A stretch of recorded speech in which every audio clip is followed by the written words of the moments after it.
이달의 건축가 토크쇼 진행을 맡은 장영규입니다. 오늘은 이관직 선생님을 모시고 그 이야기를 나눌 텐데요. 그 최근에 보니까 선생님 그 건축 설계보다는 요즘 그 다양한 스케치와 예술 활동에 더 관심이 많은 것 같은데, 근데 아마 그 제목을 보니까 그 여행에 관련된 스케치가 굉장히 많은 것 같더라고요. 그렇죠? 아무래도. 네, 그러니까 뭐 다니면서 그리게 되는 네, 그림이라 할까요? 뭐 그런 거에 음. 좀 관심을 갖고 그리게 되더라고요. 일반인들이 건축가가 어떤 여행지를 가는지 아니면 어떤 곳에 가서 감동을 받는지 이런 거에 굉장히 관심이 많은 것 같아요. 그래서 첫 번째 질문은 뭐 그걸로 시작하겠습니다. 네. 글쎄요, 뭐 기억에 남는 것들 뭐 보다 이제 그 일상적인 것을 그리려고 생각을 많이 좀 했었고요. 그러니까 그림이라고 하는 것이 이제 글을 쓰는 사람이랑 똑같이 이제 정신을 표현하는 것들, 뭐 관심 있는 걸 드러내는 것들이라고 생각을 해요. 그래서 일상적으로 보는 것에서 이렇게 이제 글을 쓰는 것 같은 그런 거를 이제 그리겠다는 생각을 해서 뭐 전철한 버스 안도 많이 그리기도 하고 그러는데요. 일단 여행은 뭐 독서랑 비슷하게 또 이렇게 새로운 것을 또 접하게 하니까 여행을 다니면서 이제 사진을 찍듯이 사진을 이제 찍어보려고 했는데 잘 못 찍더라고요. 사진 찍는 생활이 많으니까. 그래서 이제 그림을 그리었고, 기억에 남는 여행은 이제 집사람이랑 같이 여행을 주로 여행은 다니는데 핀란드 갔을 때가 제일 기억이 좀 남고요. 물론 이제 이 건축을 하니까 뭐 알토를 건물 중심으로 이제 그렇게 스케줄을 짤 수밖에 없었는데 이제 핀란드를 처음에 접하면서 그런데 가서 보니까 꼭 알토만이 아니더라도 뭐 알토의 나라긴 합니다만 풍광하고 뭐 계절에서 느끼는 것들이 전혀 다른 느낌을 줘서 그런 거를 뭐 이렇게 이제 그려왔고, 또 우연한 기회에 또 뭐 그런 부분들을 또 이렇게 초청돼서 전시도 하고 그렇게 했죠. 혹시 오로라도 보셨습니까? 그때 거기까지는 못 가가지고 비행기로 뭐 다시 이동해야 되는 건데 조금 시간이 안 맞아서 오로라는 못 보고요. 뭐 위에스킬레나 뭐 그 중간에 그렇게 갔었죠. 어쩌면은 뭐 건축도 중요하지만 그런 그 새로운 풍광들 그런 거가 혹시 어떤 영감을 주시거나 하는 거가 더 강한가요? 아니면 진짜 건축에서만 뭐 알토 얘기도 하셨지만 예를 들면 핀란드 같은 경우에 그러니까 이제 낯선 것이 주는 어떤 새로운 뭐 시야라 그럴까요? 뭐 시점을 열게 해주는 것 같아요. 그래서 이제 소설도 뭐 즐겨 읽긴 하는데 그런 거랑 비슷하게 여행에서 주는 이제 낯선 사람들, 뭐 낯선 뭐 풍경들, 낯선 문화들, 뭐 낯선 자연들이 이렇게 영감이라기보다는 그 새로운 즐거움을 주는 거겠죠. 네. 선생님 전시 중에서 건축가의 이중생애라는 전시회를 하신 적 있지 않나요? 예. 그거 굉장히 그 흥미로운 부분이기도 한데 저도 항상 그 학생들이나 젊은 건축가들한테 학도들한테 그 얘기를 해요. 설계만 하면 안 된다. 그 건축 디자인만 하면 안 되고 그 또 나름대로의 별도의 그 다른 취미를 갖거나 다른 어떤 그 직업 일종의 그게 같이 겹쳐져 있을 때 더 사람이 풍요로워질 수 있다라고 얘기하는데 혹시 그런 건가요? 그 건축가 이중생활은 이제 그 미술관에서 사실 주제를 가지고 이제 초청 전시를 하면서 제안했던 제목이고요. 그러니까 이제 대중들이 오는 미술관에서 약간 흥미로운 뭐 이렇게 키워드를 뽑으려고 사실 이중생활이라는 거를 좀 뽑았고, 근데 아까 말씀한 것처럼 저도 뭐 건축을 뭐 이렇게 40년 가까이 하고 있지만 사실은 직업으로서의 건축 말고도 보통 이제 사람이 갖고 있는 다른 관심들이 뭐 있으니까, 근데 저한테는 그게 이제 그림이었던 것 같고요. 그래서 뭐 서로가 이렇게 도와주는 작동은 하는 거는 맞는 것 같아요. 그림하고 건축하고. 그래서 결국은 그런 선생님이 그 별도로 하는 작업들이 그 건축 설계에도 영향을 미치잖아요. 그러니까 그런 영향의 어떤 관계를 좀 더 설명할 수 있을까요? 그 건축은 일종의 뭐 아시는 것처럼 이제 3차원 디자인이라고 그럴까요? 뭐 그렇잖아요. 그런데 그림은 이제 2차원 뭐 디자인에 관련된 2차원적인 뭐 구도나 뭐 주제나 뭐 이런 그 공간의 깊이를 다루거나 뭐 그런 거라서 그거의 2차원적인 것을 3차원으로 확장한 것이 이제 건축과 관련이 있다고 생각을 좀 합니다. 그래서 그림이 갖고 있는 소재 주제처럼 건축도 뭐 조금 추상적이긴 하지만 뭐 그런 거겠죠. 그것도 이제 아까 이중성화랑 비슷하게 이제 네. 상호 이렇게 그 흡수되면서 영향을 주고 있겠죠. 아, 저도 취미생활이 그림이다 보니까 자꾸 그림에 대해서 물어보게 되는데, 선생님 그림의 대부분이 다 블루 스케치로 되어 있잖아요. 그 파란색이 주는 그런 그 또 다른 어떤 의미가 있나요?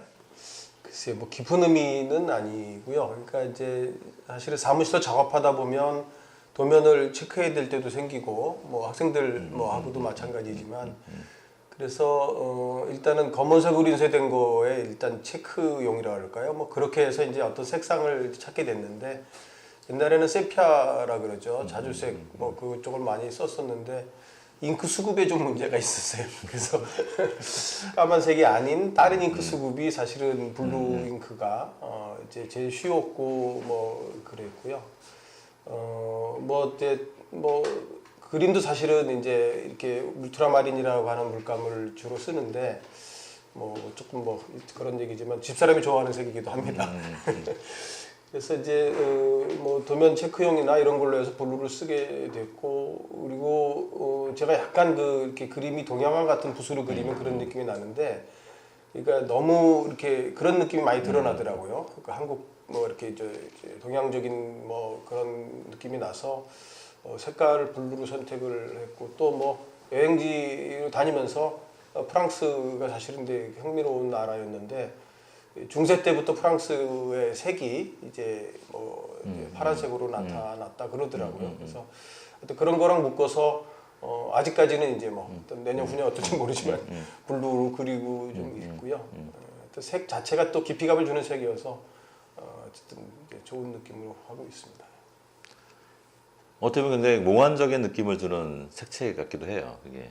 예, 그러니까 꿈과 연관돼서 네. 얘기도 하고 색이 깊이가 있는 색인 거죠. 영국의 빨간색하고는 좀 확실히 다른 그런 깊이가 좀 있고요. 뭐 근데 초기에는 이제 뭐 저도 그래서 사실은 뭐 파랑이라는 책도 한번 사서 뭐 읽어보고 그랬는데 조금 다른 의미를 가졌다고 하더라고요. 그러니까 뭐 지옥과 연관되거나 악마랑 연관된 색이었다 그러는데 중세 때 이제 그런 의미가 달라졌고 사람들이 발견한 거겠죠.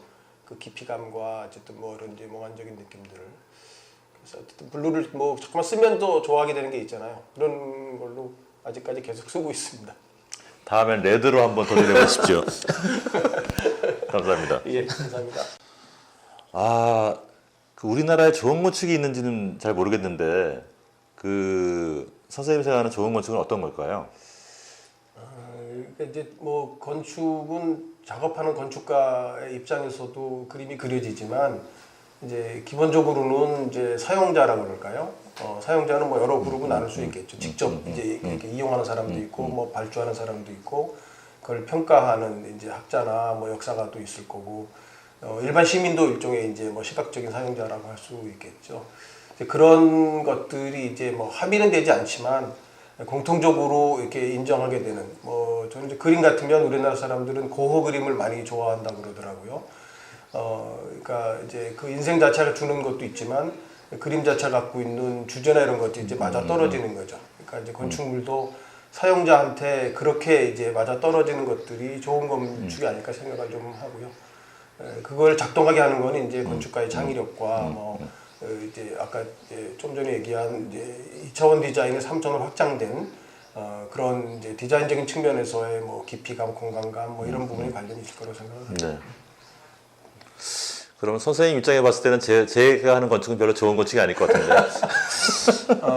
아니 그게 그 어쨌든 이제 창의적이라고 하는 부분들이 그 어쨌든 그 디자인 뭐 또는 공간감 이런 걸 촉발시키는 거라고 생각을 좀 하고요. 그게 이제 뭐 형태나 아니면 이런 부분들이 서로 이제 영향을 좀 주겠죠. 그래서 아니 뭐 저 장 교수님 뭐 건축 내가 좋아하고요. 이제 건축가를 저는 이제 학생들하고 얘기할 때 이제 네 가지로 분류를 하는데 이게 이제 창의적인 건축가, 뭐 어떤 직업적 프로페셔널 건축가, 뭐 그다음에 소셜한 사회적 건축가, 그다음에 이제 라이브 후드라 그럴까요? 어떤 생활 건축가 이렇게 구분을 하는데 여전히 이제 그런 걸 리드하는 거는 창의적인 건축 그런 부분들이 이제 어떤 양식적인 거라든가 이런 걸 리드하는 거겠죠. 그런 촉발이 돼야만 그 다음에 이제 사용자들이 그걸 즐기게 되는 거니까요. 아, 최근에 요 책을 쓰신 걸 봤어요. 해석과 착상이라는 책의 제목인 것 같고요. 그래서 제가 느끼기에는 이게 아마 그 건축 학도들을 위해서 그 학교의 교육의 문제부터 시작해서 건물의 완성되는 것까지 통틀어서 뭔가 그 메시지를 전달하시려고 하는 그런 내용을 담고 있는 것처럼 보였거든요. 이 책에 대해서 조금만 더 말씀해 주시면 굉장히 흥미로울 것 같습니다. 이 책은 제가 이제 뭐 대학교에서 설계 강의를 한 뭐 23, 4년 그렇게 좀 뭐 하고 있는 셈이 됐는데요. 이제 학생들이 이렇게 설계에 집중하다 보면 이제 이렇게 뭐 너무 디자인에 오리엔트돼 있다 그럴까요? 그래서 학생들한테 조금은 좀 교양에 가까운 것 그리고 건축이 이제 시작에서부터 이제 끝에까지 도면이 완성되는 단계까지 전적인 관심을 좀 가졌으면 좋겠다 그래서 강의 앞에 한 시간짜리를 이제 이렇게 수업 전에 이렇게 넣었던 것들을 이제 쭉 모은 겁니다. 그래서 앞에 부분은 약간 건축을 소개하는 내용도 있고 뭐 중간에는 이제 설계 프로세스 그다음에 후반에는 이제 도면 자체가 어떤 내용을 갖는지 그렇게 좀 뭐 크게는 되어 있는데요. 근데 이제 책을 이제 이렇게 그러니까 강의를 책으로 엮다 보니까 전체가 연결되는 주제가 이제 뭐여야 되는가 그래서 이제 출판사하고 상의하면서 해석과 착상이라는 제목을 이제 뽑기는 했고요. 이제 건축은 뭐 아시는 것처럼 굉장히 주관적인 행위잖아요. 그래서 일반적인 부분들의 자료를 가지고 주관으로 넘어가는 단계가 핵심적인 거다. 그래서 그것이 이제 그 해석의 단계에서는 분석과 달리 이제 주관으로 넘어가는 거다. 그 부분을 이제 주로 학생들한테 좀 이렇게 얘기를 전달하고 싶어서 책으로 엮게 됐습니다. 아주 도움이 많이 될 것 같습니다. 선생님의 관심은 어떻게 보면은 제가 느끼기에는 그 건축의 일상성, 도시의 일상성 뭐 그런 거에 좀 가까워 있는 것 같아요. 그러니까 그 스케치 전에 이런 걸 봤을 때도 이제 그 주변에 일어나는 여러 가지 일상들을 기록을 하고 그 기록을 통해서 그 새로운 거를 발견할 수 있다고 생각하시는 그런 류의 건축이자 예술 활동을 하고 있다고 보이거든요. 그 점에 대해서 어떻게 생각하십니까?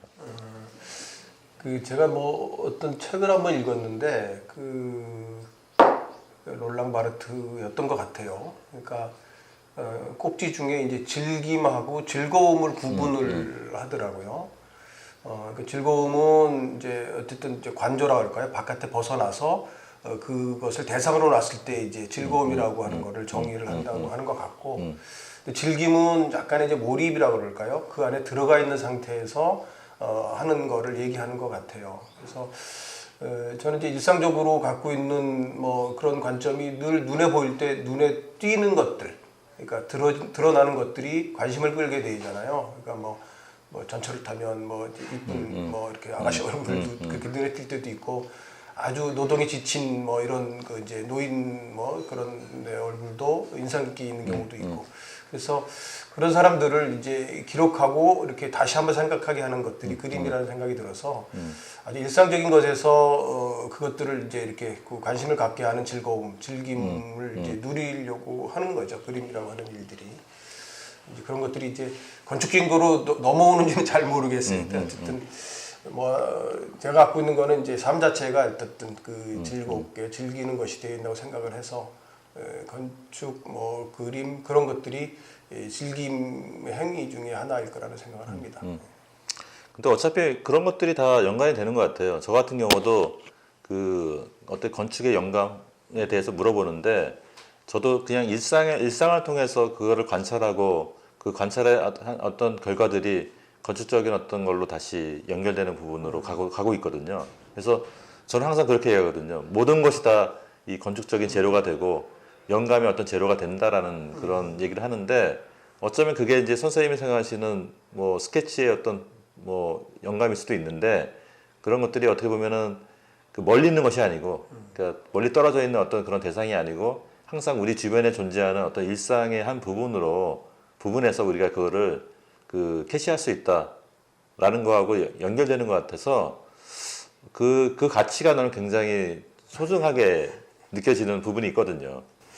이제 뭐 그 고등학교 때 고3 때 담임 선생님이 이제 뭐그 국어 쪽에 어떤 뭐 담임 선생님이었는데 일상적으로 이렇게 메모하고 기록을 해라 뭐 그런 이야기를 해주었던 것 같아요. 그래서 거기에서 이제 시적인 영감 나타나고 뭐 소설적인 어떤 것도 나타난다고 해서 이제 저는 이제 그렇게 메모하는 거를 이제 스케치나 뭐 드로잉으로 좀 생각을 해 왔던 것 같고요. 뭐 아직도 계속해서 이제 그런 작업이 이제 이렇게 영향을 주도록 기대를 하는 거죠. 하여튼 새로운 일상이 또 자기 발견되시기를 기원하면서 오늘 토크를 이렇게 마치겠습니다. 예, 예. 감사합니다. 네, 감사합니다.